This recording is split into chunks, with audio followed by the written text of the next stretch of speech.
Good afternoon, everyone. Good afternoon to those of you here in the audience, and perhaps good morning to those of you tuning in west of us here in Toronto. My name is Anthony Quinn. I'm the president of the Canadian Association of Retired Persons, also known as CARP, and I'm delighted to welcome you all here today in conjunction with The Peak, Canada's most read financial newsletter for professionals, with whom we share this home here at the Zoomerplex. We're delighted to be able to use this space to compliments of ZoomerMedia, whose holdings include Zoomer.com, Blog.to, Daily Hive, Curiosity, Mobile Syrup, Culture, and the traditional media channels Vision TV, Classical 96.3, and AM 740, Zoomer Radio in Toronto. We're here in Zoomer Hall on the occasion of National Seniors Day. Every year in Canada on October 1st, we celebrate the contributions Canadian seniors have made to our country. Now, CARP not only wants to shine a light on seniors' past contributions, but also to the ongoing contributions and the important role that seniors play in our society. Not only have seniors built the communities that we live in today, they are the backbone of volunteerism in Canada. They continue to be an important part of our economy. Many are still in the workforce, and they are taxpayers. They are consumers, they are grandparents and babysitters, and our elders who bring the wisdom that can only be achieved over time. Now, typically on National Seniors Day, we have gathered to raise CARP flags at city halls across Canada through our local chapter network. We have held events, including a memorable Guinness Book of World Records event where we promoted vaccinations for influenza, and we endeavor to make this day a focal point of concerns on the minds of seniors in Canada. But because of rampant inflation and the pinch that Canadians are feeling at the gas station, at the grocery store, and all points in between, we wanted to talk today about financial security on this National Seniors Day, because that topic has proven to be the issue top of mind for our members, and according to national polling, it's the top issue for the majority of Canadians. And when speaking with my colleagues who are not seniors or retirees themselves, the goal for today was to have a discussion that bridges the financial strain that is happening across all generations. I was at a forum on pensions last year, and one of the points I took away from the panelists was that Canadians tend not to value their future selves. Meaning when you're in your 20s and 30s and 40s, you're quite engaged in your busy lives and not thinking about yourself in the future. It's often hard enough to deal with the immediate issues that you're facing, and we don't tend to see ourselves in our 70s, 80s, and beyond. So the message of valuing your future self is what I wanted to discuss today, to pass on to younger Canadians everything that they can do to improve their financial situation in the future, and to learn from those of our members and seniors gathered today who have gone through the wars, who have experienced inflation, who have experienced recessions and bubbles bursting. And every time that you are considering yourself today in the future, we ask you to considering yourself today in the present time, be sure you're considering yourself in the future. Planning and saving for your future can be a tough concept to grasp. We often hear from our CARP members who are struggling financially saying they wish they would have done more of this, or they wish they would have done more of that. We want to find out about some of those things that they should have been doing. In today's audience, we have older and younger Canadians and a panel of relatively younger experts. And my goal here today is to connect these generations, the younger people who are one day going to be old, and the older people who can pass on those learnings. On National Seniors Day, we recognize that these seniors have learned the hard way. That's why we've gathered generations today to talk about financial security. So thank you very much, everyone, for being here and indulging me with that introduction. I first want to introduce my colleague, Brett Chang. Brett is the co-founder of The Peak. His website is readthepeak.com. And I want to encourage you all to sign up for his newsletter. And I'm going to ask Brett just to tell us a bit about The Peak, how it started, and what you're doing now. Hi everyone, my name is Brett Chang. I'm the co-founder of The Peak. The story behind The Peak was that about 4 years ago, we looked around at our friends and family and colleagues, and they were all getting their business news primarily from these US outlets. And there was no real good Canadian source of business news for a younger generation that would be in a format and a tone and a voice that really resonated with them. So we started at the Peak, and it's been 4 years now, and we do fast, fun Canadian business news, and we go to about 160,000 Canadian young professionals every day. But we also have a bunch of great people in our audience that are beyond that demographic, and we're excited to welcome everyone into the Peak community. Thanks very much, Brett. And I'll go through the rest of the introductions before we get started with the discussion. I'm also delighted to have two representatives from the Ontario Securities Commission. What is the OSC, you ask? Well, I looked it up. The OSC is an independent Ontario Crown agency that regulates the province's capital markets by administering and enforcing laws like the Securities Act and Commodities Futures Act. Its main goals are to protect investors from unfair practices, foster fair and efficient capital markets, and contribute to the stability of the financial system. And because Ontario has the highest concentration of financial services in the country, the OSC does tend to reverberate across our nation. So welcome to Mira Paleja. She is the Program Head of Research and Behavioral Insights at the Ontario Securities Commission. Welcome, Mira. Thank you. And beside her is Matthew, I'm going to screw it up, Matthew. Onaiju. Matthew is a Senior Vice President, Registration, Inspections and Examinations at the Ontario Securities Commission. And our two other guests work in the financial services industry, but have come to our attention because of their success on financial education on the internet. A new term that I came to understand in the research was called a finfluencer, which is a financial influencer. And Richard Coffin is one of Canada's biggest financial influencers.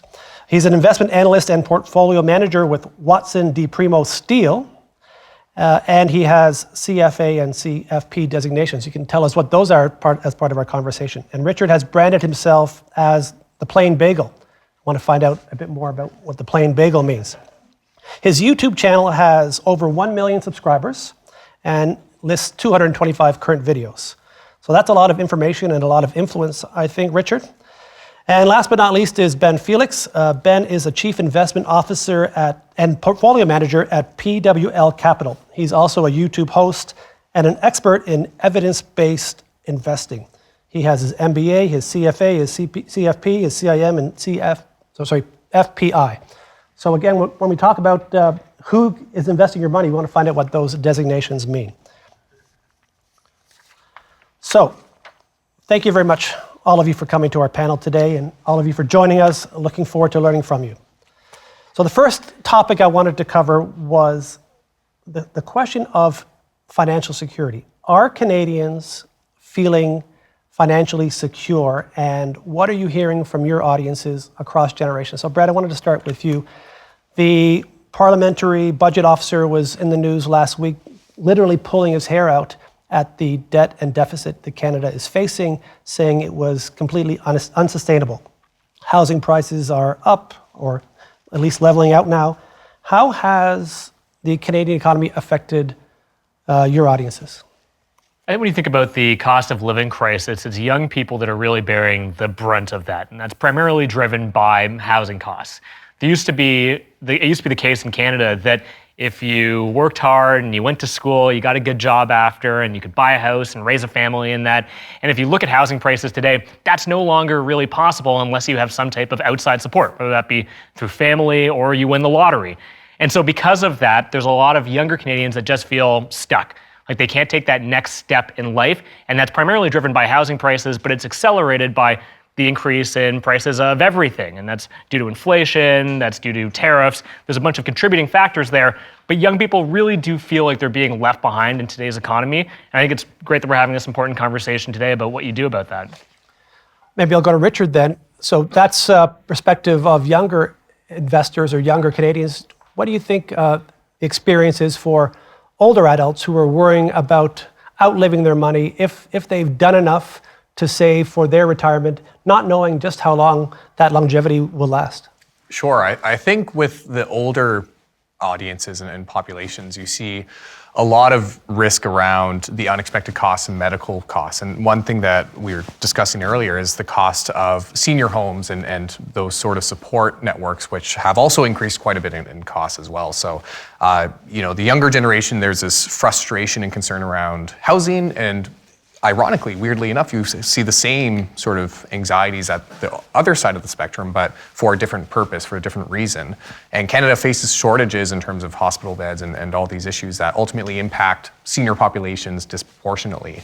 So you see anxieties there as well, and especially when you have a population with a fixed income, where they don't have the same opportunity to bring in a new source of income or expand their income earning capabilities. That's a big risk there as well. And I think there's been a lot more discussions and anxieties in recent years about those issues.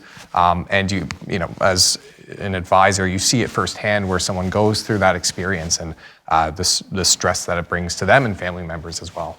Typically, our members have reported that healthcare and financial security are 1 and 2 based on what their number 1 priorities are and what they want CARP to work on. In the last few years, financial security has flipped ahead of healthcare, and it's the number 1 issue, based not only on they're worried about outliving their money, which is their number 1 concern, but inflation seems to affect older adults in a unique way because they're at the grocery stores and the fuel costs have gone up. They don't have the other basket of goods that we see in the consumer price index that we would sort of judge inflation by. They're specifically targeted.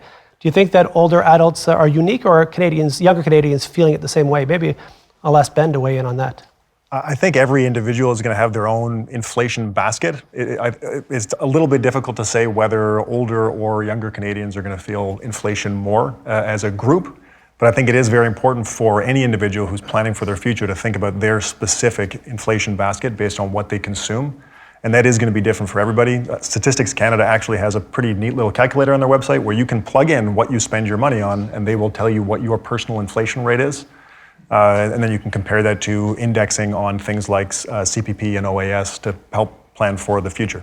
CARP had advocated for a specific seniors price index that sort of talked about the basket of goods that seniors were interested in, particularly around OAS and CPP indexing, so that they were bringing out the right increase that matched their real needs versus the larger CPI index. So that's great advice to see what Stats Canada has. Maybe I'll talk to our friends from the Securities Commission.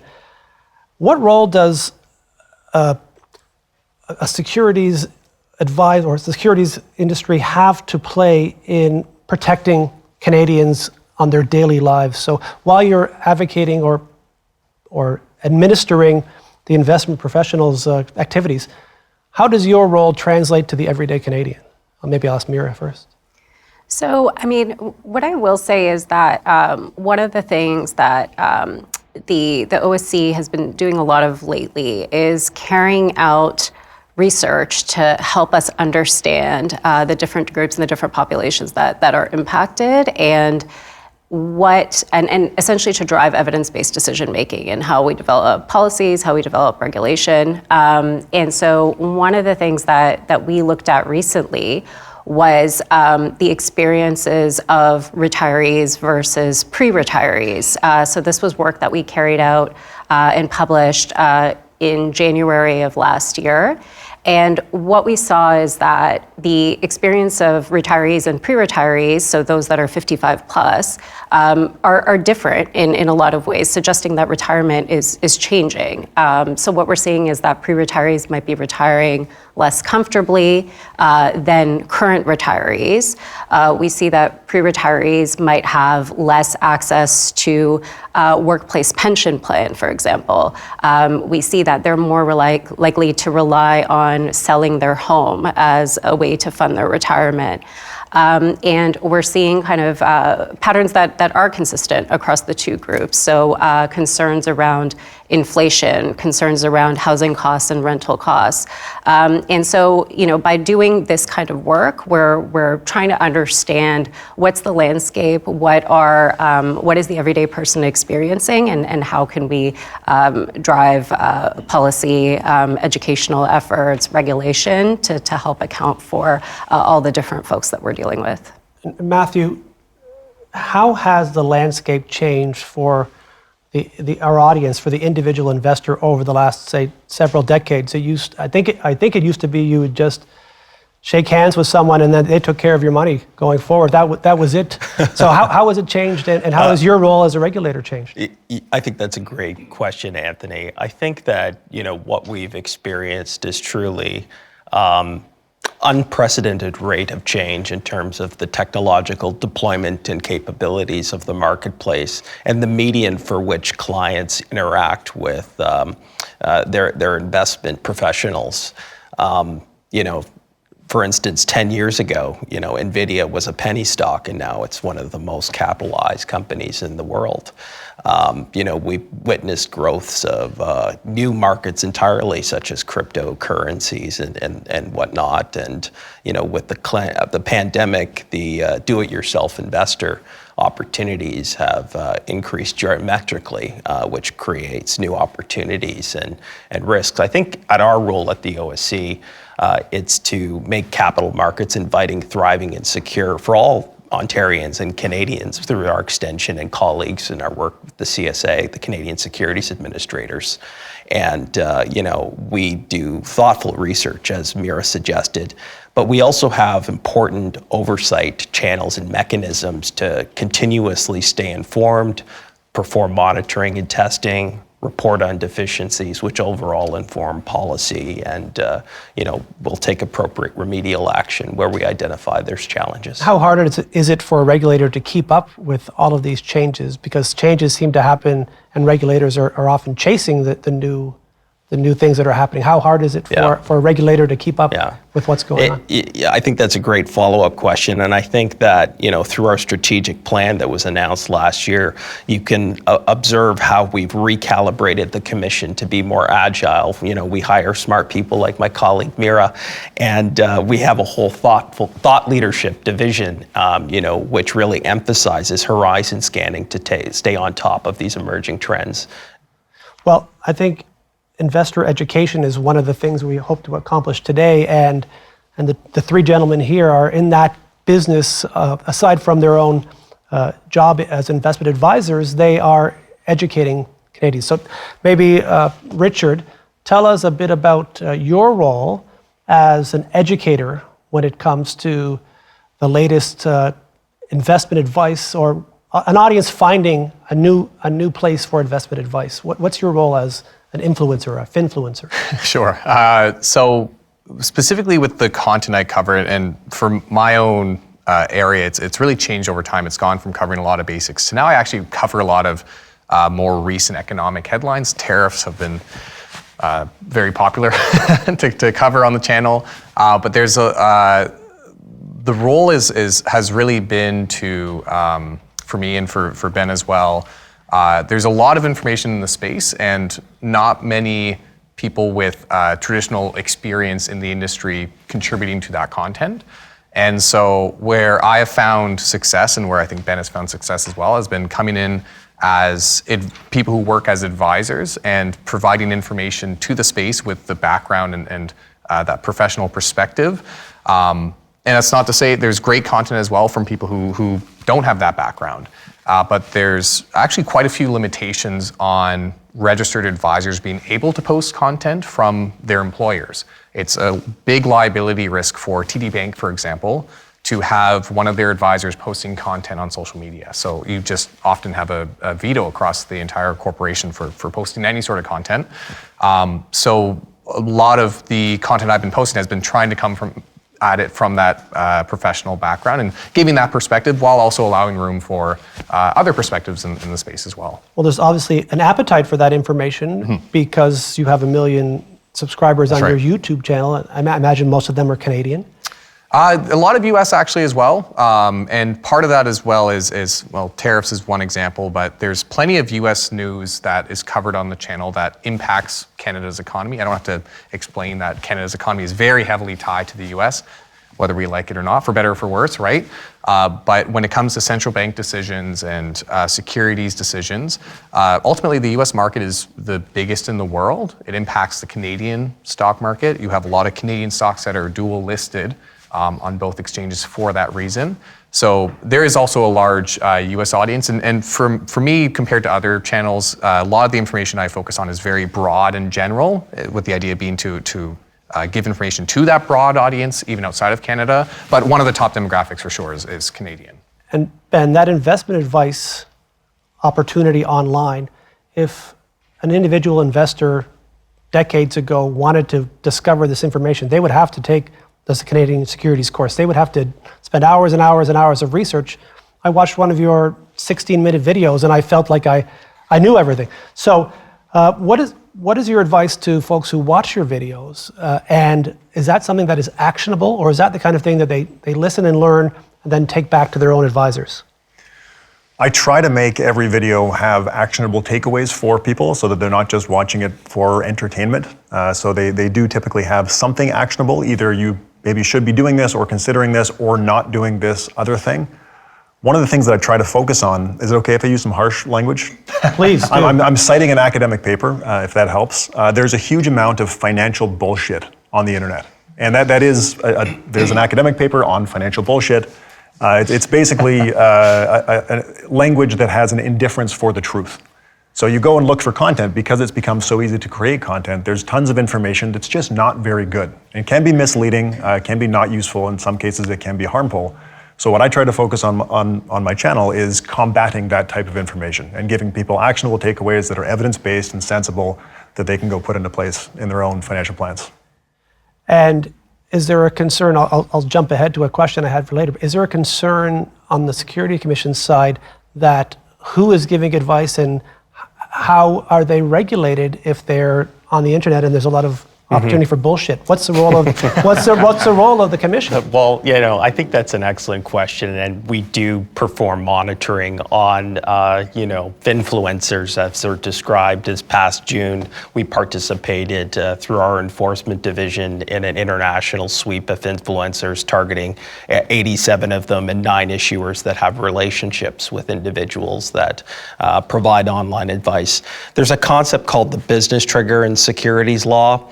Whereby, if you are actively engaged in securities related activity, profit from it, act as an intermediary or some form of association, there's an expectation you become registered.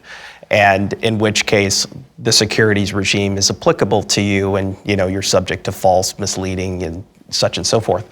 But with respect to the business trigger itself, there is an exemption available. And provided that you're providing non-tailored investment advice, that's generally deemed as acceptable. I mean, even pre-influencer, representatives would be invited to BNN and, be able to speak to their experience and background and their sentiments on the overall marketplace. And does your influence cross borders? So if Richard is talking to an American audience, what if a U.S. advisor is giving information? How do you protect Canadians from external cross-border, perhaps BS? Yeah, well, again, a great follow-up question. See, the thing is that if you are providing advice to a demographic that is under our jurisdiction, well, then our securities regime is applicable to you. So, that could extend cross-jurisdictionally, and we do have for instance, AI chatbots, are the propriety of a U.S. entity, for instance, might be at risk of providing investment advice and unintentionally trip the business trigger. Well, that's something hypothetically that we would reach out and ensure that it's satisfying our respective requirements. There's something just to chime in as well that's interesting on the U.S. side even, funny enough. There's been this trend recently of online creators being sponsored by publicly traded stocks. So this video is brought to you by ticker XYZ. Here's why you should invest. And what's interesting is on the US side, you actually see the opposite, where you have a lot of US creators being sponsored by Canadian companies and promoting it to their US audience. And it raises a lot of issues because some of these companies have high risks. They're very early on. Some have $0 of revenue for the past 5 years, surviving off of investor funds, and yet none of those risks are sometimes disclosed in the videos, and disclosures is kind of one of the biggest issues you see, where sometimes in the video there's no mention at all that the video is brought to you by this paid stock ticker. So it's interesting because on that conversation of jurisdiction, not only do you have to think about Canadians being influenced by US investors, but you also have the opposite where you have US investors being influenced by Canadian securities and the rules that come into play with marketing there. So just 2 days ago on that point, there was a dynamic for which draws a lot of similarities, and the influencer was fined $40,000 by the Alberta Securities Commission. Now, in their case, as it turns, they didn't necessarily have the same form of professional acumen as my colleagues, and I believe they're both registrants, so they're bound to certain obligations. I haven't taken one of those sponsorships too, to be clear. I haven't promoted any tickers. But might not necessarily extend to the individual that incurred the sanction. Brett, I hear the concern about jurisdiction and perhaps sponsored and maybe some advice that goes against regulations. But when we talk about all-out fraud and the rise of AI, my father-in-law sent me an email, and it was Prime Minister Justin Trudeau promoting this investment opportunity. He certainly wasn't promoting that investment opportunity, but someone had manipulated his image. What's the current scope of frauds and scams, and what do you see as the future of protecting yourself from these? That's a tough question, Anthony. I don't have a lot of answers on it. We're in uncharted waters right now. The technology has gotten so good that you're able to make real lifelike videos. It gets better almost every week. They just launched a new platform called Sora today by OpenAI that does a really good job at turning really any of you into a short 30-second video that looks quite believable. I think what we have to get comfortable with is that a lot of the stuff you're going to see on the internet now is AI generated, and we need a better system to be able to decipher between what's real and what's not. That system doesn't exist yet, and I imagine that this will become such an issue that at some point the regulators will have to get involved, and there will have to be some type of verification to be able to identify whether a video was made by a real person or by artificial intelligence. And that's kind of what we need to start working through. But it's absolutely an issue, Anthony. I think a lot of people are experiencing those type of frauds right now, so we really do need to get serious about it. In our pre-budget submission to the federal government, we covered a number of issues related to financial security, and one of them was justice for seniors that are defrauded or scammed. The example I always use is the Canadian airport. Pearson Airport had $10 million in gold stolen from the airport, and the RCMP and the provincial police and the ATF in America put all their resources into tracking down $10 million. Now, $10 million is a drop in the bucket compared to the billions of dollars in frauds that seniors or Canadians are experiencing. So what is the role of the regulator in going after those who are registrants? And do you have any extension into the judicial system to go after those who are external to registrants? So we do, in short, and look, fraud takes up the vast majority of our colleagues' time in the enforcement division, it's something that quite often what we see is unregistered persons that are engaged in this type of activity and have circumvented the business trigger requirement that I described for registration, so they're not subject to those same sorts of protections and oversight that would otherwise occur. The enforcement division will, take appropriate action to immediately extend our resources and investigate those instances of wrongdoing. Quite recently, we've made enhancements to our disgorgement regime, where investors can actually track the monies, from the resolution of some of these files, and see what's available to them at the end of the day. I mean, it is a somber, issue. Unfortunately, these things do happen. But I'm quite confident that the Securities Commission is well positioned to continuously address this. And Mira, is there a role for the OSC in education for investors so that they are aware of potential scams and frauds? For sure. Our investor office inside the Ontario Securities Commission, they do a lot of really great work in educating investors. So we have we call it the GSAM website, Get Smarter About Money. So encourage everyone to check that out. That provides some really, really great resources to help Canadians understand what kind of fraud is out there, how they could potentially protect themselves. And I'll also just note on some of the research that we conducted around AI scams specifically, is in tune with what was mentioned earlier, that what we're seeing in terms of AI scams is their ability essentially to turbocharge existing scams that are already out there. And so what that means is that you can create, AI can be used to create fake identities on social media that are then putting certain investment products out there. Fake videos can be generated that people can, that look very realistic, that look legitimate. And some of our research has helped inform the kind of education strategies that we might apply. So what we saw in our work is that while AI has the ability to make conventional scams much more compelling and make it much more likely that investors will invest their money into these scams, there are strategies for mitigation. And so some of the strategies that are great to use are perhaps a step beyond traditional education approaches, because what you're doing in traditional education approaches is that you're putting a general message out there that will tell people in the event in the future when you encounter a certain kind of scam, here's what you might want to do.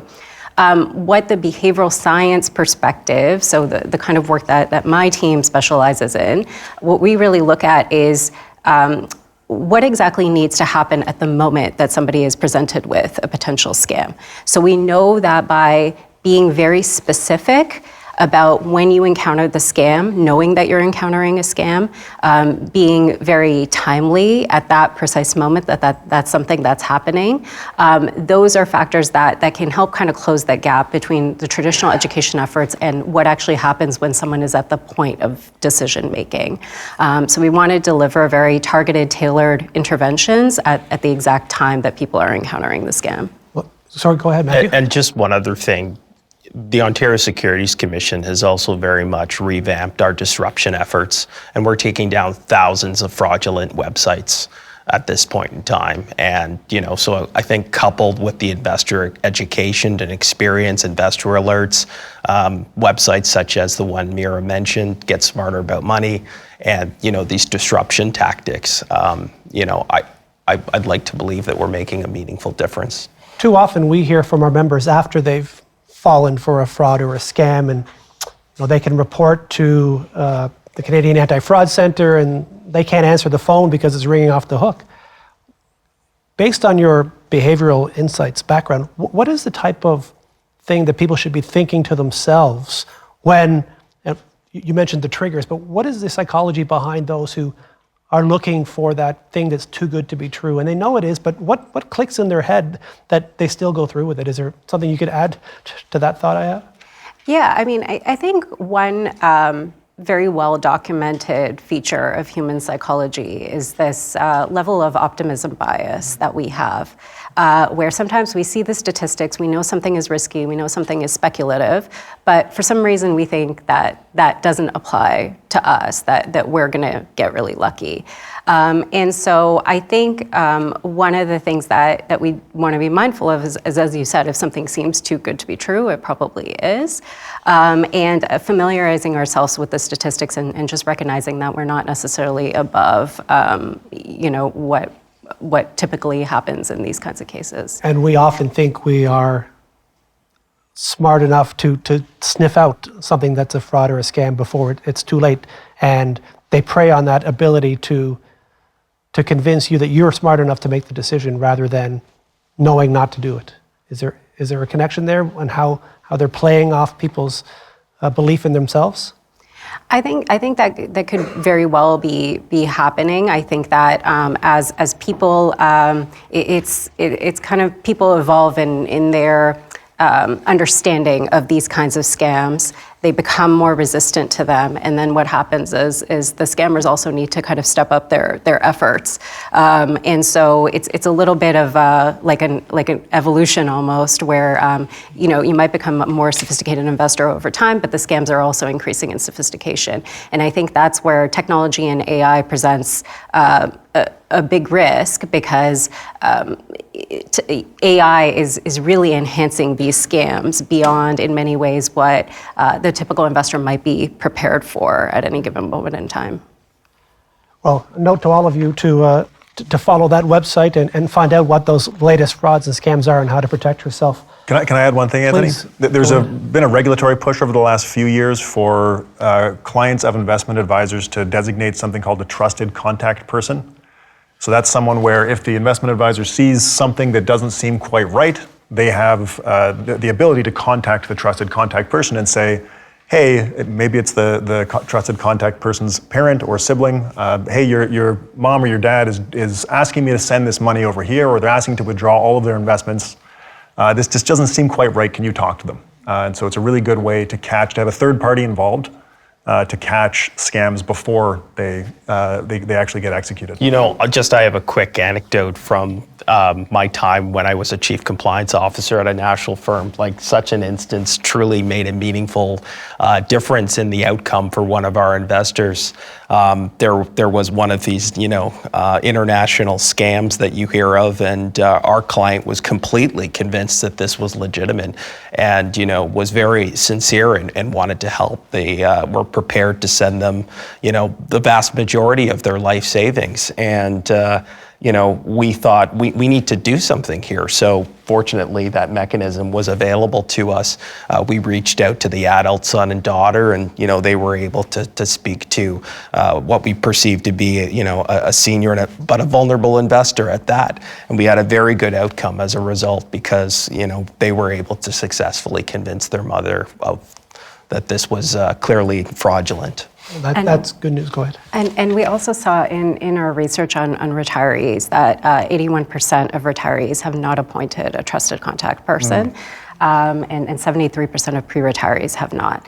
And so, the common reasons for that is that they weren't necessarily asked if they would like to appoint a trusted contact person. Sometimes they're not familiar with the value of appointing one. And so there are kind of reasons why this isn't happening, but they're kind of just stem from kind of a lack of awareness or just not being provided the opportunity at the right time to make that decision. So if this is the first time our audience have heard of this trusted person, who should they ask? Should they go to their financial advisor, to their bank? Who should they be speaking to? Yeah, so their advisor would be the person that could help them appoint this trusted contact person. And the idea is that in a case of suspected financial exploitation or diminished mental capacity to make financial decisions, that's a resource for the financial advisor's firm to leverage. Okay. We'll move on to our next topic, and that was related to the credentials I read after our investment advisors' names. Richard, Ben, you had 7 or 8 letters after your name. And so who is and who can give investment advice legally in Canada? Well, so it depends. To give, as a business, to give securities advice, as the OSC folks explained earlier, you do need to be registered, technically. Although I would say that, I don't know what you think, Richard, there's a lot of content creators who are giving pretty close to tailored specific investment advice who are not regulated, so it's a little bit dicey out there. So technically, you should be registered to be giving securities advice. We do have some form of title protection in Ontario at the moment. It didn't have as much teeth as I was hoping it would. Title protection meaning to call yourself a financial planner or a financial advisor, you have to have some credentials. There are a lot of different credentials of varying quality that allow you to use those titles. So that's why I say I don't think that those regulations had as much teeth as I was originally hoping. But there are some protections for consumers there, where if someone says I'm a financial planner in Ontario, they do have to have certain Credentials, the CFP, Certified Financial Planner designation, being one of them and being the gold standard, in my opinion, for financial planning advice. But to answer your question, Anthony, it's legally, there's who can give investment advice. Who's actually doing it, I think, is a much harder question to answer. Maybe I'll pass that to Matthew then, just to give us your role in ensuring people are regulated who are giving that advice. Okay. So the titles protection regime that was spoken to doesn't fall within the bailiwick of the Ontario Securities Commission. That's the financial services regulator of FSRA. I got the acronym wrong, my apologies. But, it did afford some titles protection for financial advisors and financial planners. And, it's predicated on this credentialing and proficiency standard such that, there's restricted use. But I mean, really, there's thousands of titles that are currently being used. And there's different forms of financial advice at that, and not all of them require registration in the securities context. I mean, if you're speaking to estate planning or tax planning, insurance or risk mitigation, you're dealing with a whole different set of oversight regimes and expectations, which can become, I think, quite confusing for investors and, or prospective investors at that. And, how to kind of go about navigating through all this. I think with respect to securities registrable activity and, the myriad of titles that are in use, all dealing representatives, which is kind of, let's say, the non-discretionary channel for investment advice. So a lot, these tend to be the ones that are registered at the bank institutions that people have a lot of familiarity with. There are certain expectations and securities laws that require for them to act fairly good, honestly, and in good faith, perform suitability determinations. That basically is like an assessment of the product's risks, structures, features, and costs against the client profile. So there's a pairing. They have to assess a reasonable range of alternatives. They have to assess, whether there's any conflicts of interest, reconcile those, act in the best interest of clients against those standards, and coupled with which they need to put their clients' interests first when forming a recommendation. So those are general protections and expectations associated with all dealing representatives that are the non-discretionary. Then you've got my colleagues, which I believe are both portfolio managers, and their responsibility tends to go beyond that and extend into a fiduciary concept where it creates a reverse onus of potential liabilities, and it's incumbent upon them to put their clients' interests first in all aspects of the relationship. And to the extent that there's an allegation of wrongdoing, it creates that reverse onus, which maybe they could speak to. Yeah, I wanted to talk to Richard about the fiduciary duty or the expectation that your financial advisor is working in your best interest. Now, that's not always the case.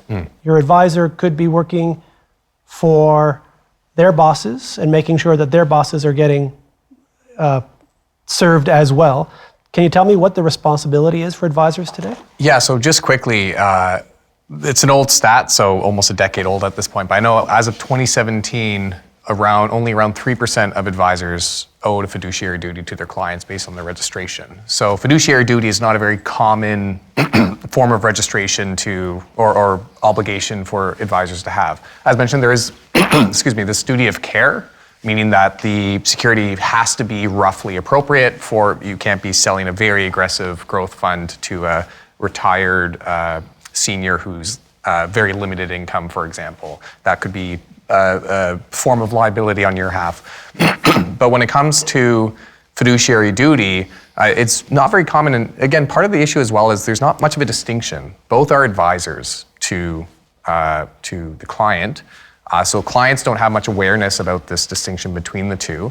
And the other issue as well is as Ben was talking on, you have a lot of social media content and the like that really skirts that line and seems to be giving fairly specific advice of buy this stock or sell this stock. That also doesn't seemingly cause any issues or is seemingly allowed, or at least in this gray area where you don't see much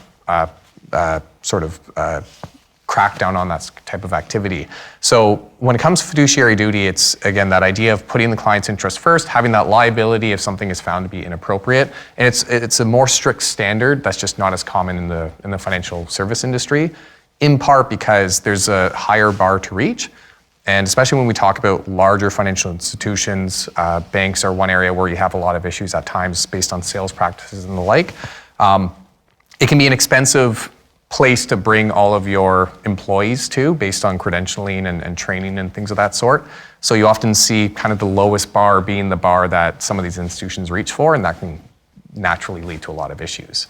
I think that, if I can quickly, the big issue is the mismatch between investor expectations and reality. Whereas Richard mentioned, the majority of people using the financial planner or financial advisor title in Canada are not held to a legal fiduciary standard. They're not legally required to act in the client's best interest. But I think most clients or investors, when they go and speak to an advisor and they're looking for advice, there's an implicit assumption that advice is going to be in their best interest. So I think it's the fact that that isn't the case that's the big issue, more so than the fact that it's relatively uncommon. I think part of that is title as well, right? Yeah. I think, again, that distinction is where you see that, like, you don't go to a Windows advisor when you go to buy new Windows, right? You go to, and you understand the rules of engagement when you go to a window contractor. You know that they have a set of windows they're going to sell you. And if you understand the rules of engagement, that's perfectly fine. But when it comes to advisors, there is that mismatch between what's being offered and what's expected to be offered. So in our financial report to the government, our pre-budget submission, we included a new topic that we hadn't expressed in the past. We had talked about licensing of advisors and what the titles meant, but we hadn't dug in as deeply as we have to this issue. and now we're looking at a recent report that came out from the OSC and the CIRO. And I wanted to read back to you, Ben, something from one of your videos. Investigative journalism, research from Canadian regulators, and academic research all suggest that banks are more focused on selling products that are good for the bank than on giving advice in the best interest of their customers. The result is that Canadians taking advice from their banks, as many Canadians do, and my number here is 1 in 3 Canadians, are often being sold suboptimal, high-fee products by salespeople with limited experience in portfolio management and financial planning. This is a problem worth addressing. So that's our topic right now. Is I want to talk about the report that we've heard from the OSC, and tell me what you're getting to in this paragraph with your video that I watched. Yeah, so the OSC and CIRO did just come out with a great report showing that there are concerns about the sales practices at banks, and they did a very thorough job of demonstrating why that's true. I also referenced investigative journalism. That was a big report that CBC did, which is, I think, what resulted in the OSC and CIRO doing their investigation. CBC had done, they'd gone into banks and shown that if I go and pretend to have money to invest and meet with an advisor, the advice that you tend to get is not typically great. So we have journalism, we have regulators going and investigating based on that journalism, and then there's also academic research, not specific to Canada on this topic, but there is academic research from other countries in top academic journals showing that advisors at banks are much more likely to recommend products to clients that are in the best interest of the bank, not in the best interest of the customer. And so I think you take those 3 different sources that are kind of pointing to the same thing, and it is a real issue, particularly in Canada. We talk about in Canada how strong and great our banks are, which is good, and that gives us a good financial system, and we like that.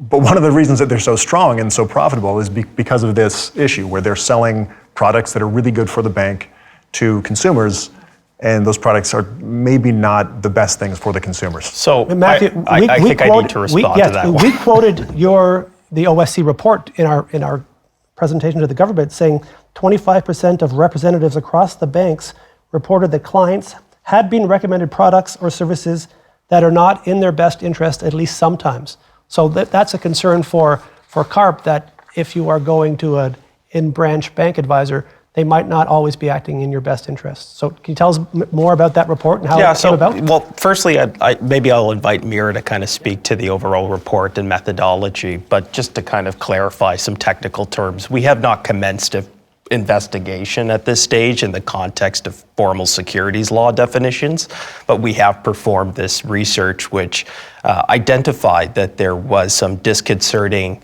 elements of the responses that were the opinions of the representatives. So we've not yet independently corroborated whether in fact there have been violations of securities law. That work is being done in progressing phases, which I can speak to momentarily. So Mira, these are advisors reporting back to you through a survey or a poll? That's right. So we conducted an anonymous survey of almost 3,000 mutual fund dealing representatives across the 5 major bank-affiliated mutual fund dealers across Ontario. And what we wanted to understand was the sales culture, environment. We wanted to understand their level of knowledge around the products that they were selling. And we also wanted to understand what range of products they have access to. And what, so this was a survey that was conducted in November and December of last year. We exceeded our sample size targets. This is a technical point, but I think an important one, that we exceeded our sample size targets for each of the 5 dealers. And what that means is that we're confident that the conclusions we're drawing is applicable across all mutual fund dealing representatives across Ontario. So I could tell you a little bit more about what we found. So as you noted, 25% of representatives reported that some products and services are recommended to clients that might not be in the client's interest. We also saw that 58% of representatives report that the use of scorecards, so this is the way that representatives track their targets, so there are kind of potentially different targets offered for different kinds of products. It's a way of them assessing how close they are in meeting their sales goals.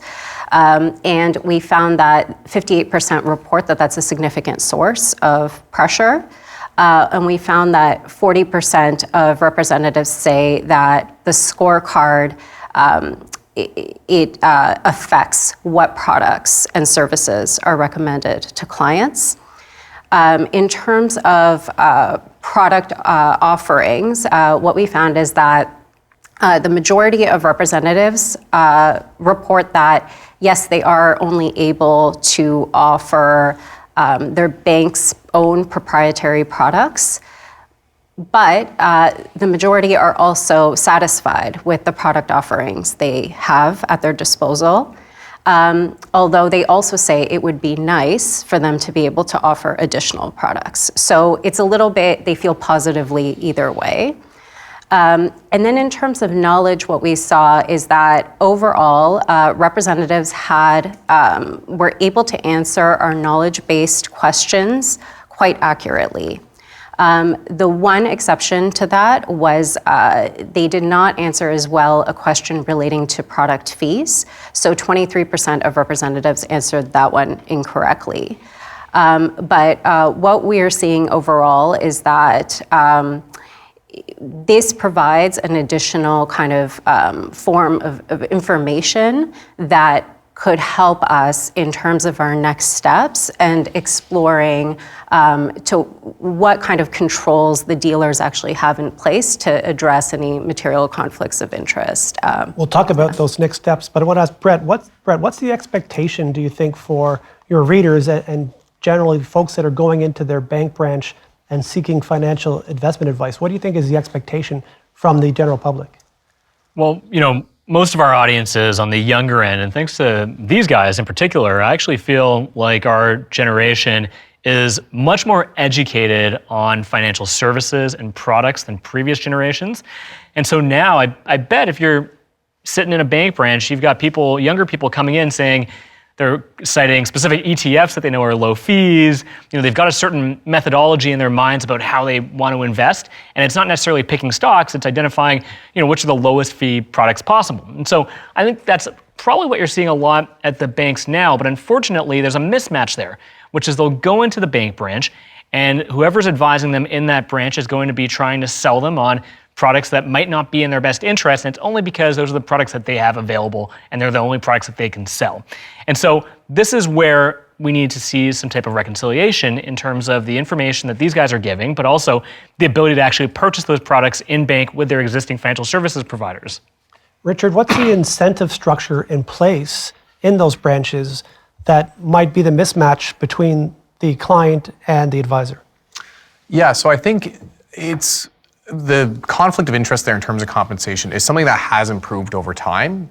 We've had things such as the removal or rolling back of DSC fees, for example, and the implications that had. So deferred sales charges, the idea that you only pay a fee if you pay a fee if you sell the fund within a certain period of time. That ended up locking people into investments that might not be appropriate for them for a period of time, while compensating the advisor for that. We've since had that removed in Ontario, at least. I believe it's across Canada, but at least in Ontario. And when it comes to, but today we still have, with bank branch advisors, again, the main thing appears to be the sales environment and the sales pressure on these advisors to perform. So in terms of explicit conflicts, naturally there's conflicts to have clients go into certain investment funds that might pay a higher fee.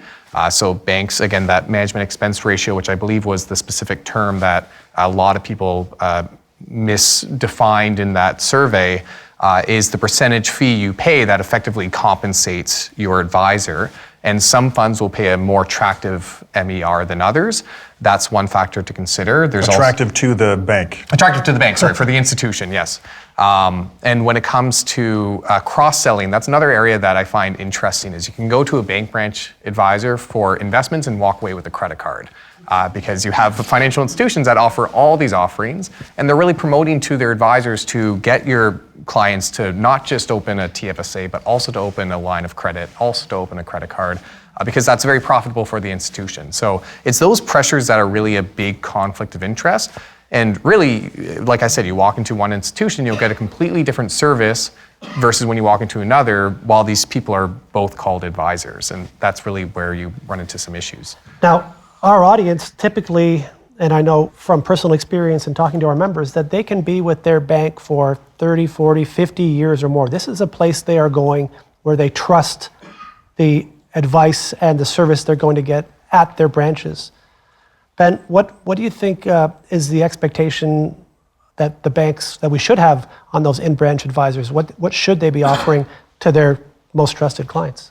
Well, in an ideal world, the banks would have the client's best interest in mind, and they would be giving them advice that is going to help them meet their long-term goals, as opposed to advice that is going to help the bank's bottom line. That's the idealistic view. There is some evidence from the United States that in implementing a fiduciary duty, saying that you are required to act in the client's best interest, does result in lower cost product recommendations.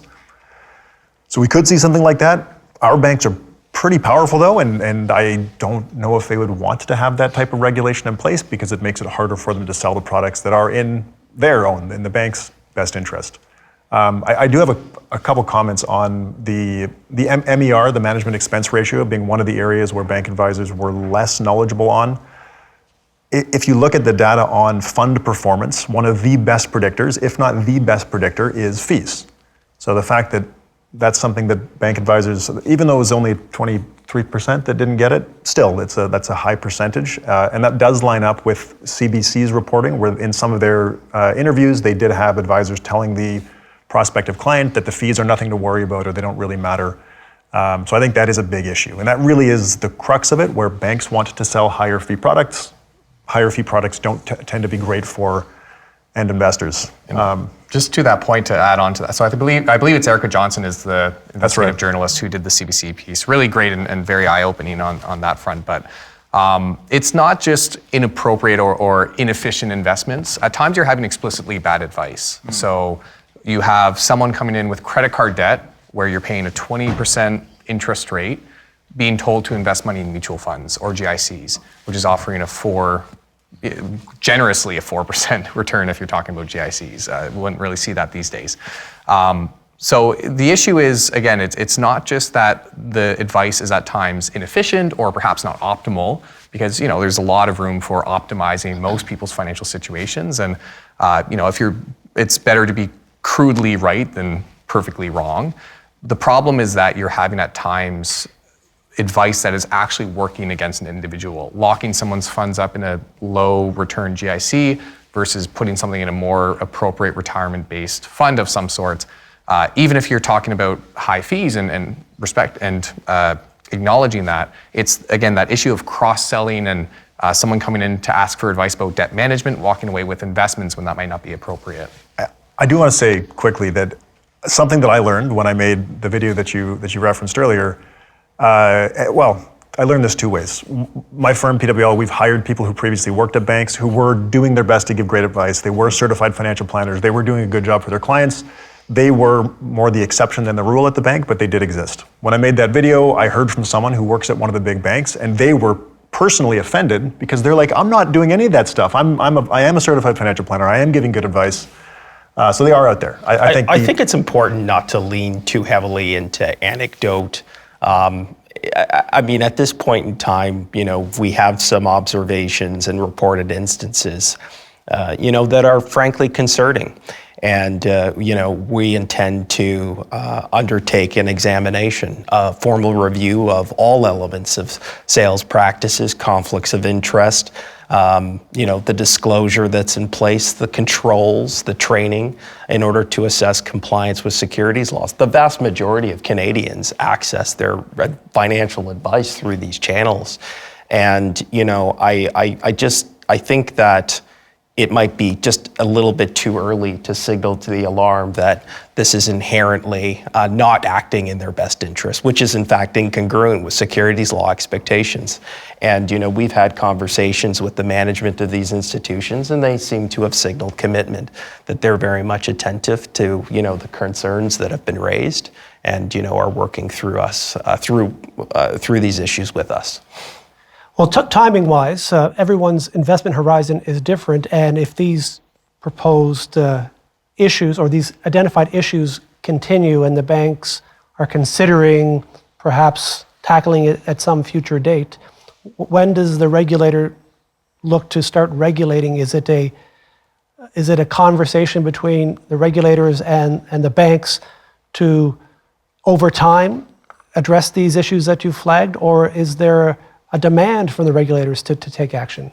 Well, there's an evidence-based system that commences with there's a provision within the Securities Act that's called essentially authorizes a compliance examination. So we've taken those actions.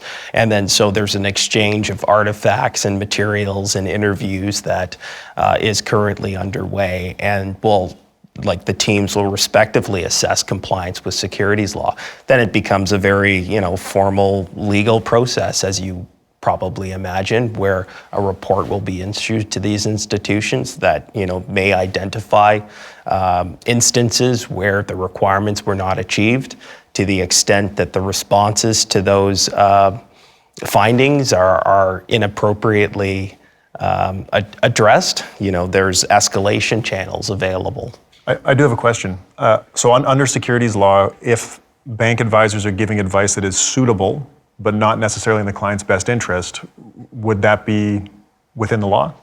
So, not to get overly technical, but I'll do my best. So our concept within our national instruments is with respect to that very question, not akin to Reg BI out of the United States. It's put your client's interest first, recognizing that there could conceivably be more than one best investment product for them at a given point in time. So that's kind of the standard, but it provides for a wider range of opportunities, compared with a singular best option. Yeah, okay, makes sense. Is there a discrepancy between lower wealth investors who are typically going to their branches and asking for, take care of this windfall that I have. I've downsized my home. I've got $100,000 in liquidity. You're my trusted bank advisor. Please invest it for me.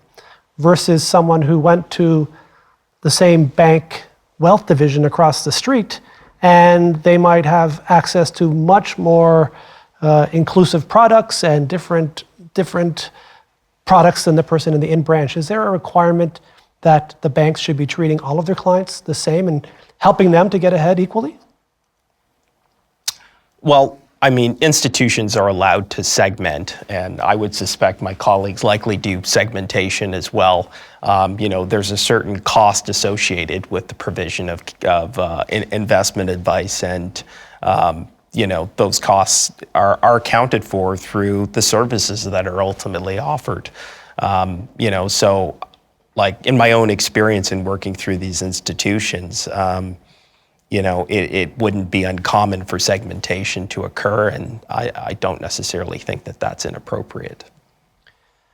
Segmentation being defined as you get what you pay for, is that, or if you are have a lower financial literacy, are you getting the same service at a branch as you would at a wealth division? That's my question. Maybe one of the other guys wants to answer it. Yeah, so I think a lot to the point being made with financial institutions, and you see this with banks as well, they have their own different service lines where and it tends to be the assets you have under management is the key definer of the type of service you get. So the type of service you can get with $10,000 of investing is very different from the types of the access you have if you have $1 million portfolio. And the banks recognize that. They recognize that the client with a $1 million portfolio is going to eventually demand lower fees or better service, and they don't want to lose that very profitable client. So they tend to promote them to the higher private wealth management options within their own firm.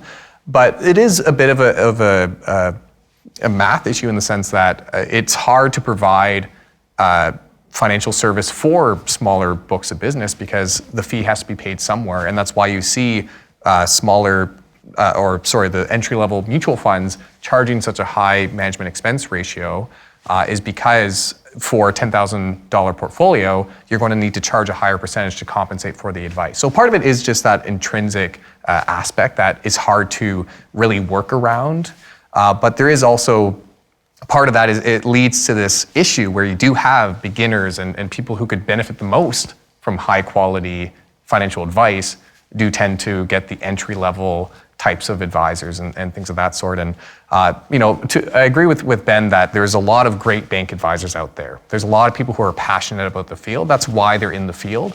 But the truth is that especially bank branch level advisors in those entry level positions, they aren't paid much more than a retail associate at a shopping center. So when you think about the effort that goes into getting this type of job, people who are getting that type of payment aren't going to commit to these years and years of study and years of professional development for this sort of entry-level position, and that plays into a bit of the training involved with it. Banks are doing a better job of trying to bring the education as part of the role, where when you get a job at these banks, they enroll you in these courses and help pay for part of that pathway. But that's an issue you face as well, is just the finances of the operation. And that's your pathway that you manage, Matthew. Well, I think that these aren't homogenous groups either. Like at one of the institutions that was under review, the title that's associated with the most volume of sales is financial planners, and they're paid quite well. And that's one of the protected titles that Ben noted earlier as well. They've got a certain degree of kind of professional acumen and proficiency associated with that, likely probably have more tenure. But that's one instance of many. And it's something that we're homing into in the course of our overall sales practice review work that continues. So that one institution is known within the industry as having a really high bar for financial planners, and that role within that institution is much more coveted than it is at other banks. So it would be great to see more of that, but as far as I know, they are the exception rather than the rule. That's not how it's happening at most. Mira, what do you think we can see coming forth from the OSC in the future? When do you move from surveying to regulating? Yeah, I mean, I think that,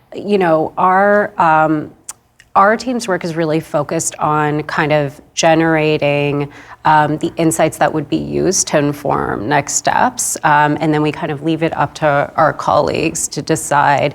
It gives kind of a starting point to the rest of the organization for here are the things we might want to take a closer look at, and those are kind of acting as cues rather than just kind of going on a hunch or anecdotal observations like what we should review. I think it kind of gives us a starting point. I don't know if Matthew, if you have something to add. Yeah, these are complex issues, and the volume of materials that we need to review is extensive. This is going to take some time to ultimately work through. The work is actively underway, but unlike most legal processes, it can take some time to get through. Brett, CARP is an advocacy group. We talk to government looking for them to move policies through and give them sort of the political impetus to make the changes that our members are looking for. What do you think CARP or your readers could do by way of a role of advocacy to encourage the policymakers to sort of redefine that sales aspect of investment advice to really being in the best interest of their clients? Well, I'm no expert in this, Anthony, but I will, based on this really interesting conversation, I've taken a few things away. The OSC and the regulators, they regulate whatever the law is on the books, and that's what they're confined to, and they do a good job at that. When I take a step back and I look at the problem, which is, I'll quote Charlie Munger here, which is show me your incentives and I'll show you the outcomes. And the incentive of these advisors is to sell you high fee products. That just is it, because that's how they're going to make more money personally. That's how they're going to enrich themselves and their institution. That seems to me like a big problem. And I understand that the regulations on the books right now, I'm sure, are very technical and very complicated. I can't even pretend like I understand them. But that problem to me actually seems quite simple, which is how do you develop a fairer system which ensures that the financial institutions in which many Canadians trust and believe is acting in their best interest, how do you make sure that they're going to give them that level of service? And what can you do to make that happen? Again, I'm no expert at this, and so I don't have all the answers, but that seems to me like a pretty basic problem that it really is worth solving. And when we talk about the generational divide here, and kind of not divide, but also meeting point, and this is affecting both sides. If you're an older Canadian, you're living on a fixed income and these fees are high and they're eating into that fixed income. If you're a younger Canadian, you've got a lot of time to go, and those fees, if compounded properly, if you could remove those fees or lower those fees, compounded over time, could really make a huge difference when it comes time for them to retire. So it is truly a multi-generational issue, and one that I think should be a uniter among all generations. Richard, what do you think some next steps could be if you were in the regulatory side yourself? If I had all the power to make the changes. I think, again, the title protection is a big aspect where I think if people understand the professional that they're approaching, their incentives, what they're able to sell, if there's more disclosure and more transparency in terms of how those roles differ, I think that's one easy win.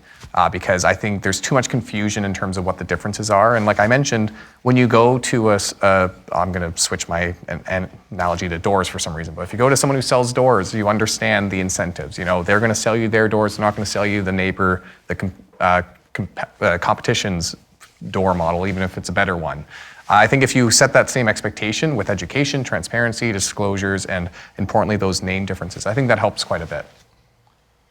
Ben, any last thoughts on this topic? I think it's a really hard economic issue. Richard alluded to this, but professionals who are able to provide really good financial advice command high salaries. Our firm employs a lot of them. I know how much we pay them. You make a lot more advising high net worth clients than you do working at a bank. So I think that's a major challenge, and I don't know what the solution is there, where if you want high proficiency advisors who are giving advice in the client's best interest, which currently means they're portfolio managers, the economics of working in a bank dealing with investors with some smaller amounts it doesn't work. So I don't know what the solution is there, but I know that is one of the major challenges of saying, if we had a magic wand, let's just fix this issue. It's not that easy. And just to jump on that, I think one trend, going back a bit to the finfluencer discussion, but one trend we're seeing is that rise of DIY investing, because people have become aware of these issues, and there is a lot of distrust for the finance professional in Canada, but certainly within the United States, for example, where you had the 2008 financial crisis and the disdain that really made for the industry. That still exists to this day quite a bit, and you've seen this trend of DIY, but part of that is that the fee side of it as well. Earlier investors or smaller investors don't have access to the same quality of service as higher net worth clients. And so they see, well, I can either pay an excessive fee for maybe good advice, but there's the risks there that we've talked about, and some articles and the like that suggest otherwise, that you might run into issues, or I can go and do it myself and I can learn from online resources. So part of it as well is to maybe build a framework around that DIY side, because while you have these frameworks on the registered side, there are still plenty of issues on that side. And at times you're going to run into even worse advice if you go the DIY route. I would say that's pretty common now, where there's the similar set of conflicts of interest is now showing itself in this space. So you mentioned individual stocks being promoted earlier, Richard, but there's also ETFs, where ETF companies are approaching content creators and saying, I'd like to sponsor your video about my ETF. And then that person's audience is hearing this glowing review of some specific investment that maybe not in their best interest, but they may buy it because they're trying to learn from a source that is not the bank. But credit to these guys, they do offer very good advice. And I can speak to myself personally on my personal finance journey. I own one stock. It's XEQT, the BlackRock All Equities Low Fee ETF. And the only reason I knew to do that was because of guys like this who talk about how it's really important to keep your fees down and the value that can accrue over time. Like all of that stuff I learned from these guys. They do a really good job at giving them advice. I appreciate that, but it's tough. Like I did a video recently on a specific type of investment product that I've noticed is being promoted very aggressively on social media and elsewhere. And I was not met with that type of reaction. I was met with people who were really mad that I was talking poorly about this thing that they think is the greatest investment ever.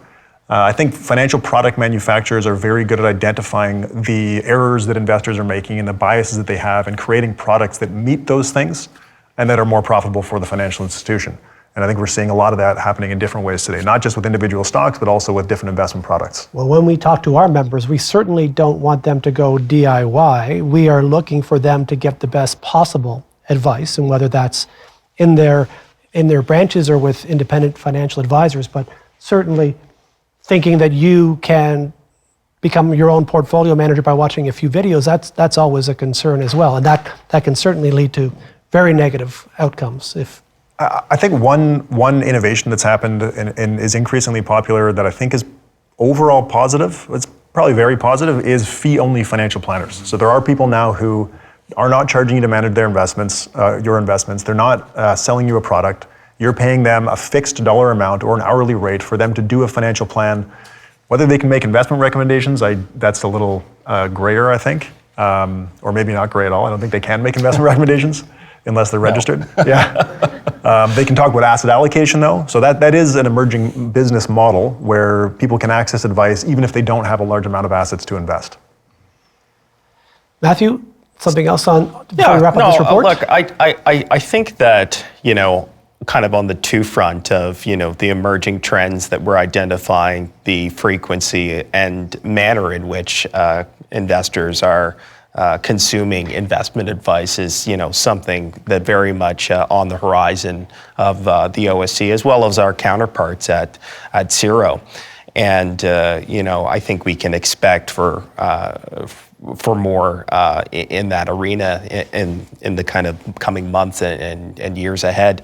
And then, as a secondary thought, we're continuing to be involved in this issue, and we're certainly live. And I think, my colleagues rightfully identified that, there's some economic realities that I think that we need to consider. Ultimately, proportionality and balance and fairness is also important, because you can have an unintended consequence of alienating and making the cost of advice so high and so tenuous that only the super elite will have access to that. And I think that that's a risk.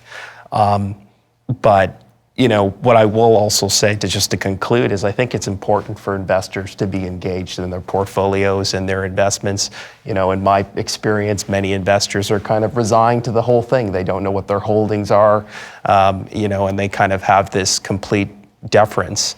And I think that, increasing the involvement, accessing tools such as the one available through the OSC, Get Smarter Through Money, if you're on the more novice side, can certainly, I think, go a long way to afford some protections.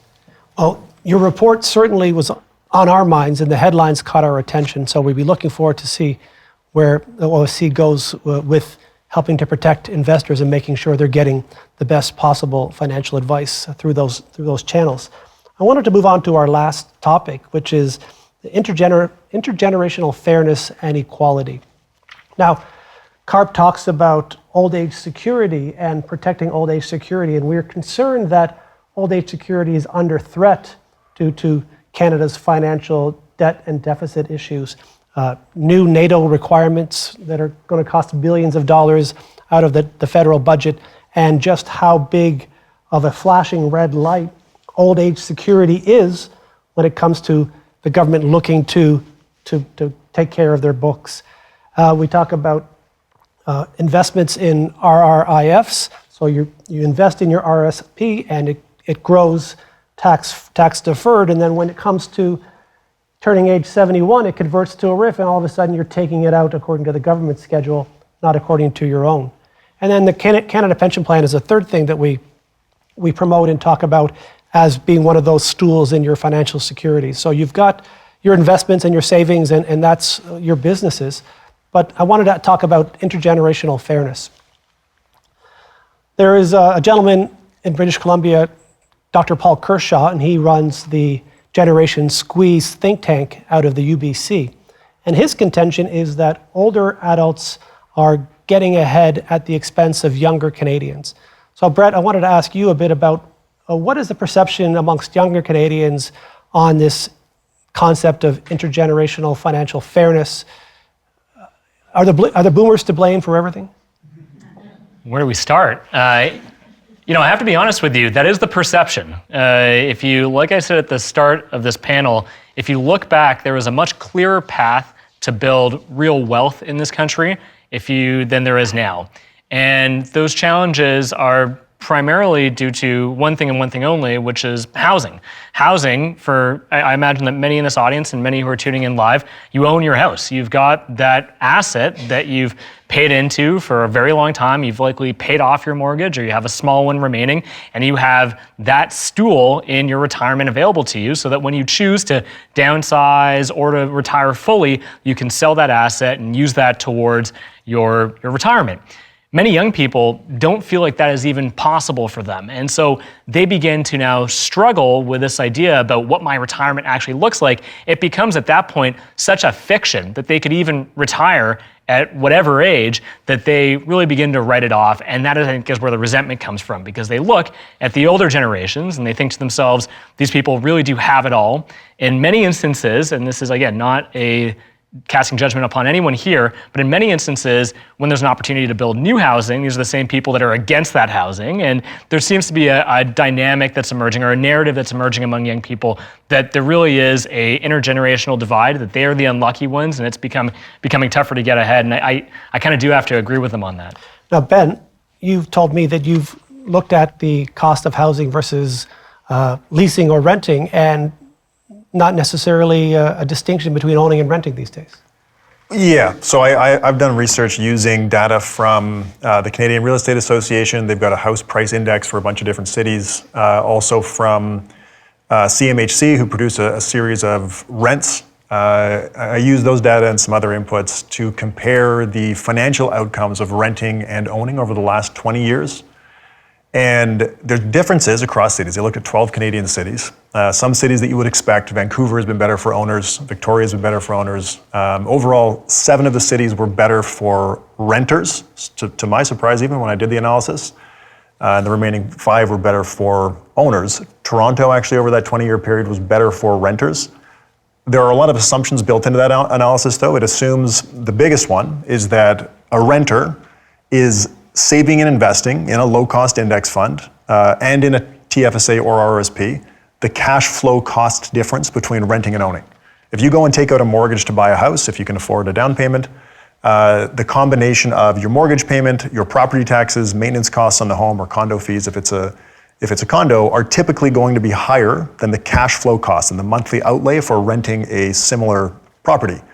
If the renter is saving, over the last 20 years, if the renter was saving and investing that difference into stocks, the financial outcome across all 12 cities was about even, if I average them out. So housing is for sure an issue. I own a home. I'm fortunate to be able to do that. I know a lot of people worry about it. I don't worry about it as much because I think renting, if people understand how to be a successful renter, is a completely viable option to housing. Homeownership is still a privilege. I own my home for reasons other than financials. I like owning a place. It hedges the cost of living in that home, meaning if the cost of living where I live goes up a lot, I'm protected from that by owning my home. I'm not going to be rent evicted. I've got 4 kids, so I want to be able to stay put in one place.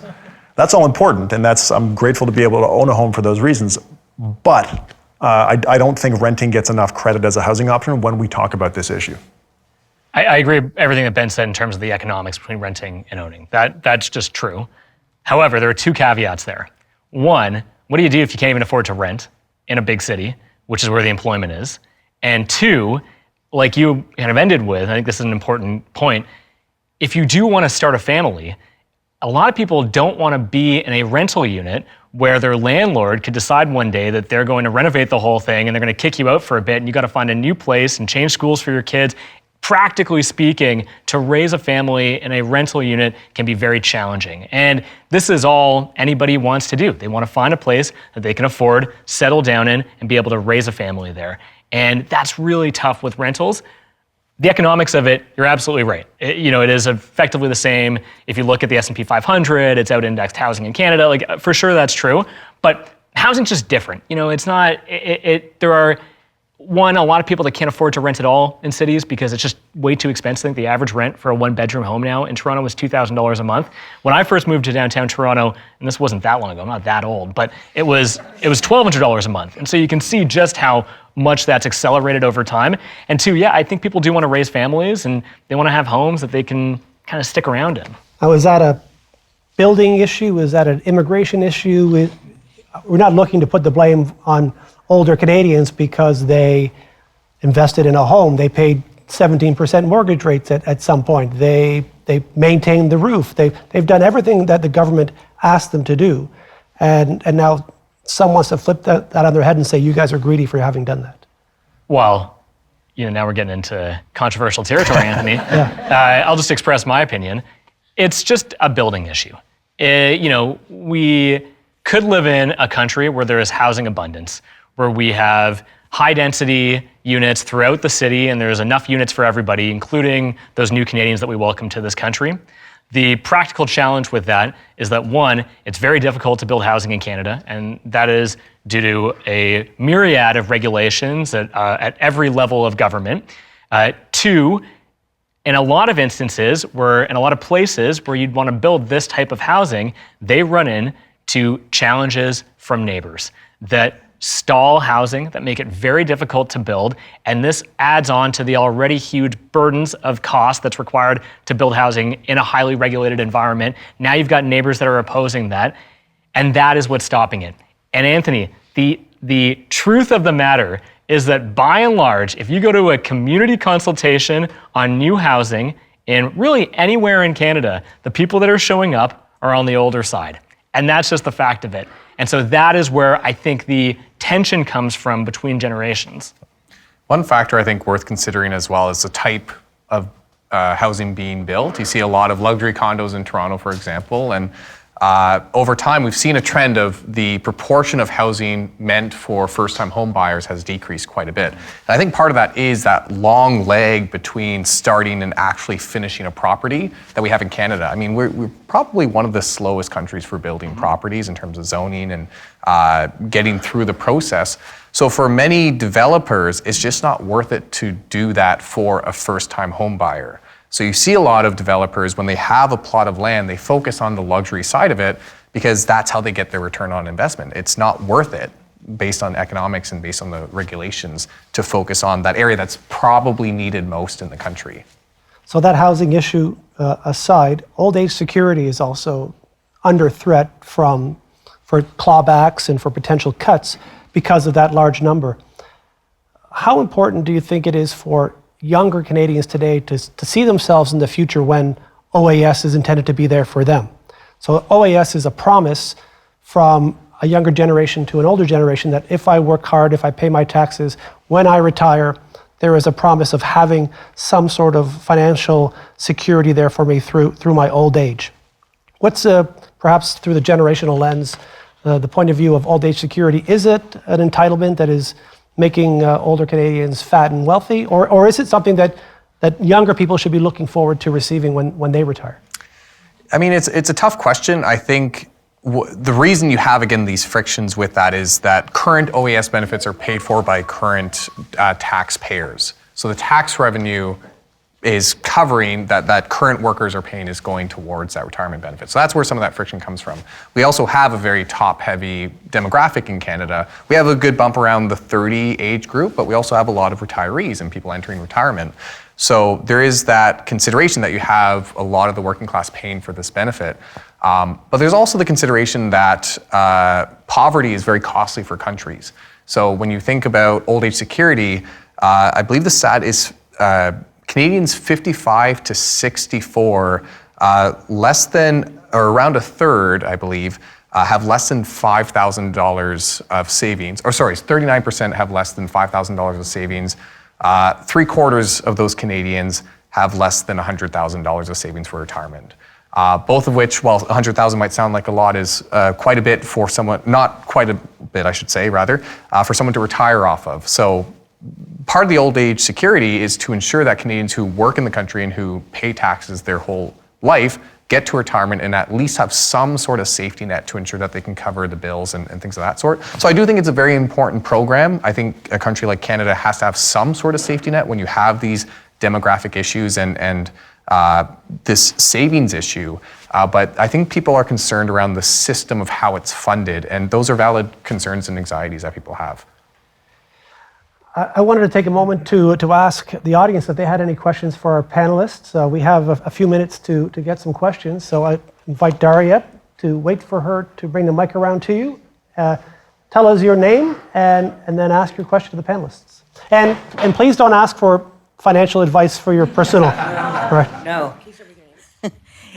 My name's Carol. Thank you, Anthony, and the panel.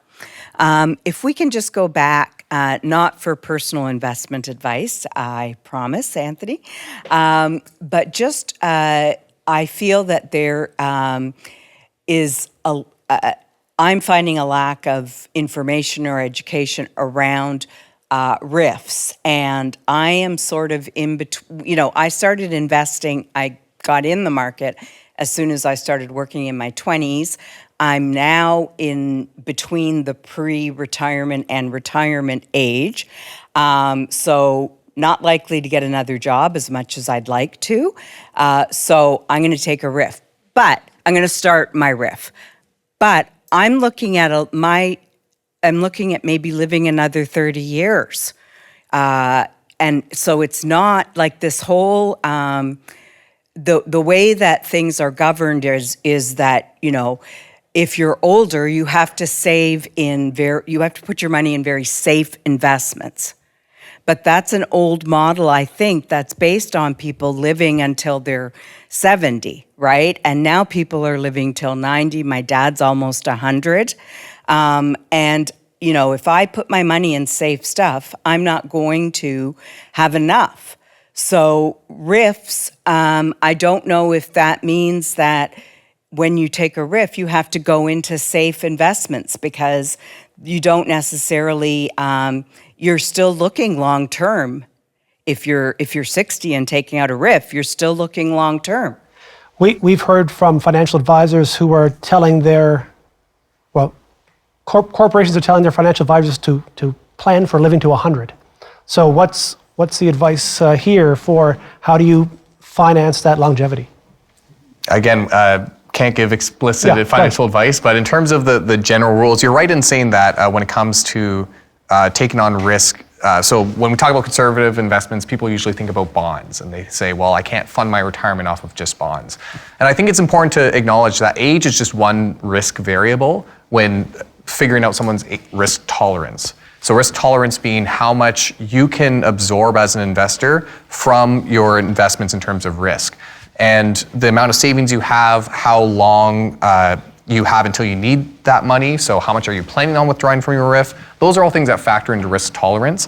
It can be dangerous to go beyond your risk tolerance to chase returns if you say, well, I don't have enough, so I have to chase sort of high bets and things like that. But there are ways to build equity, so the stock market type of investments, into a more conservative portfolio if you do so properly. So always, I would say, reach out to an advisor about that. That would be my advice, is speak to someone who can give advice based on your unique situation. But I would say that there's a sort of rule of thumb of taking 100 and subtracting your age to find your equity weight, and I think that's too crude of a figure. I think it misrepresents the risk return opportunity people should be looking for based on their risk tolerance. But Mira, that kind of discussion frames how people become susceptible to things that are too good to be true, when you don't know if you'll be entering the workforce again, you don't know if you're going to live the same length as your father did, God bless him. How do we, again, get back to that, making sure you're not taking way too much risk that you end up in a fraud?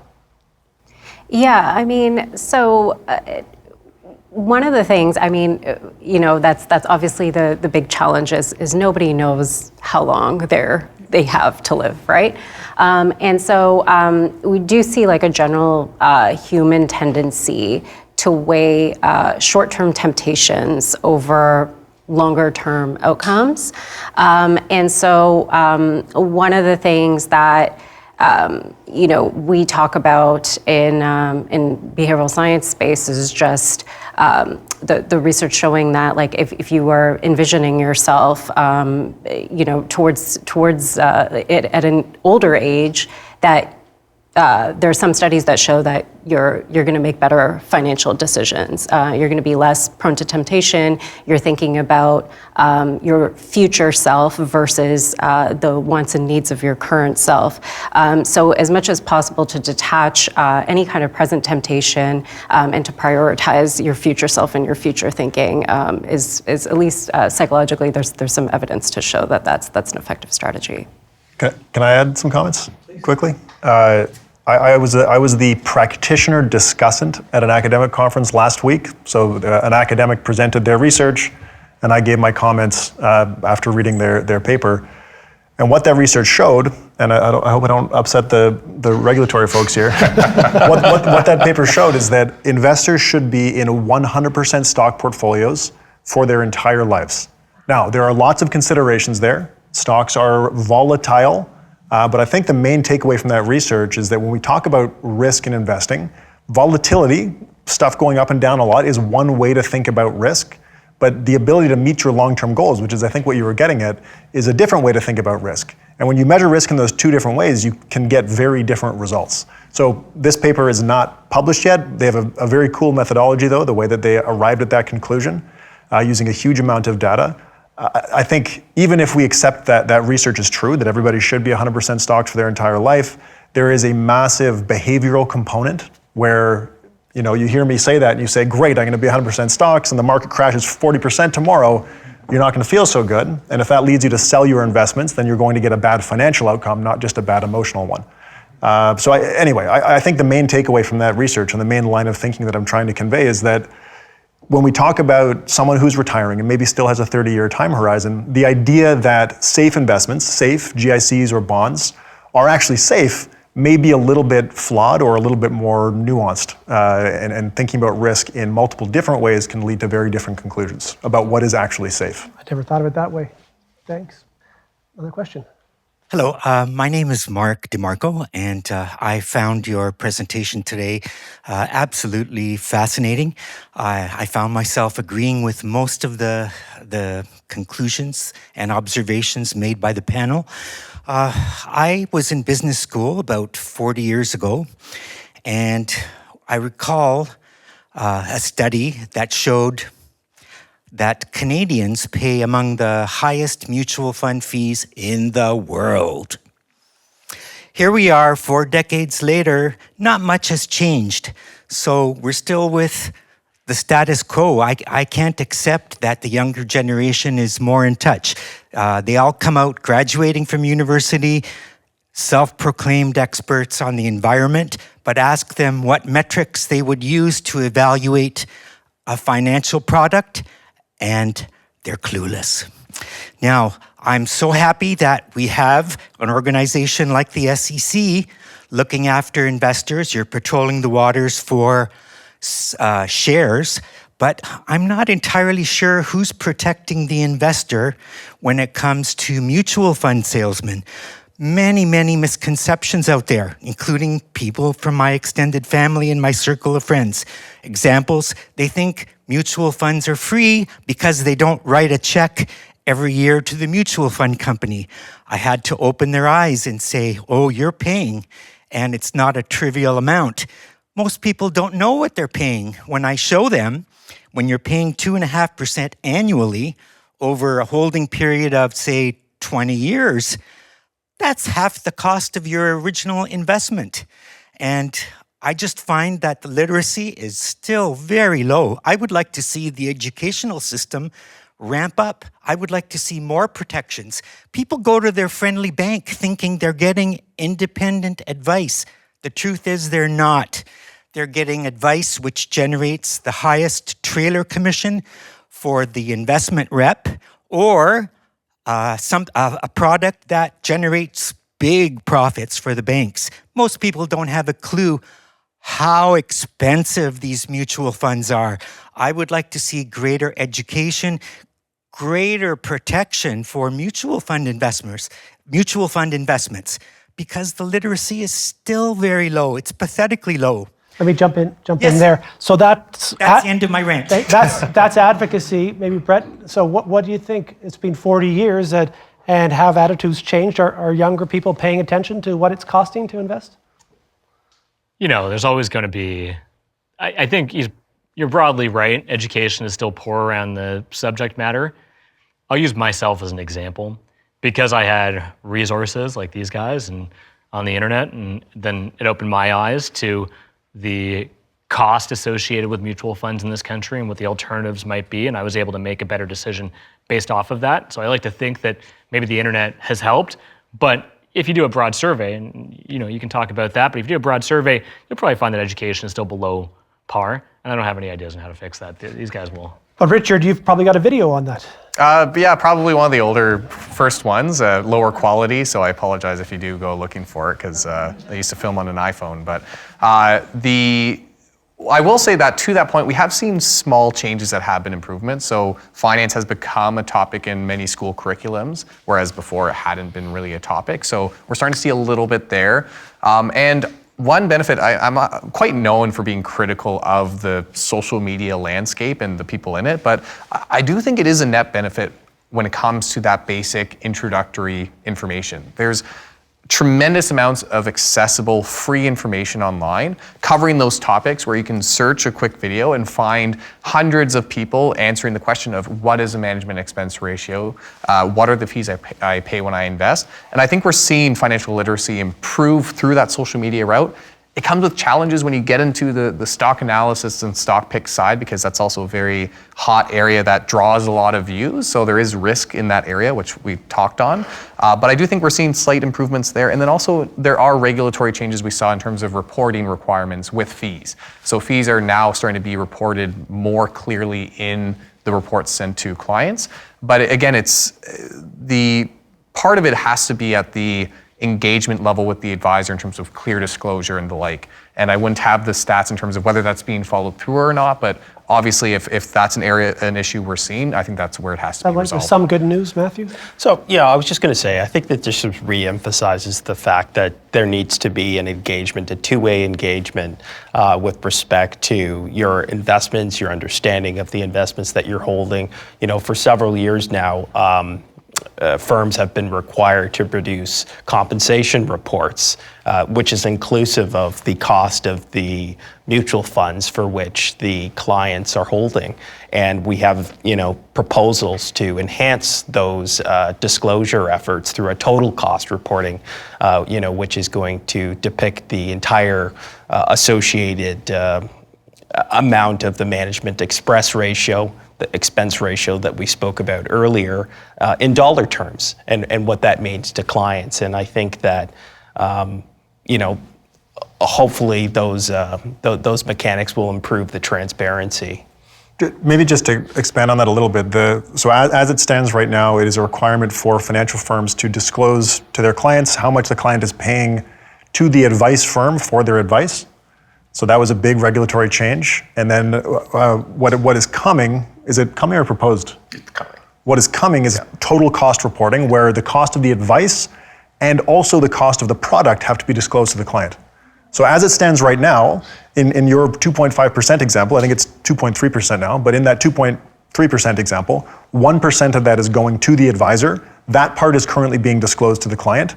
The 1.3% that is going to the mutual fund company for the management of the fund is not being, it's disclosed in the fund facts, 2.3%, but that 1.3% in dollar terms is not being disclosed to the client. So with total cost reporting, the full amount that is being paid for advice and the investment product is going to be disclosed to clients, and I think that will be a step in the right direction.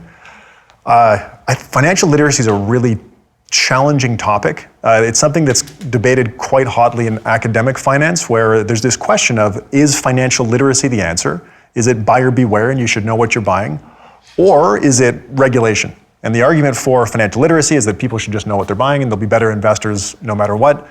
The argument against it is that if you teach someone a financial literacy class in grade 12, I mean, I took calculus in high school. I don't think I could solve a differential equation right now. I mean, it's the same kind of thing, where if somebody learns about mutual fund fees when they're in grade 12 and then they're 5 years later, 6 years later getting their first job, they might not remember all of the stuff that they learned. So that's where we say, well, maybe financial literacy isn't the total solution. We have to have regulatory intervention. A little bit of both. Yeah. Well, I think you guys have summed it up perfectly there. We have folks involved in the literacy side and folks involved in making sure that the advisors are working perhaps in our best interest or as close to that as possible. But you've been very generous with your time. I'm looking at the clock, so I think we have to say goodbye. And thank you very much for your time. Panelists, please give them a round of applause.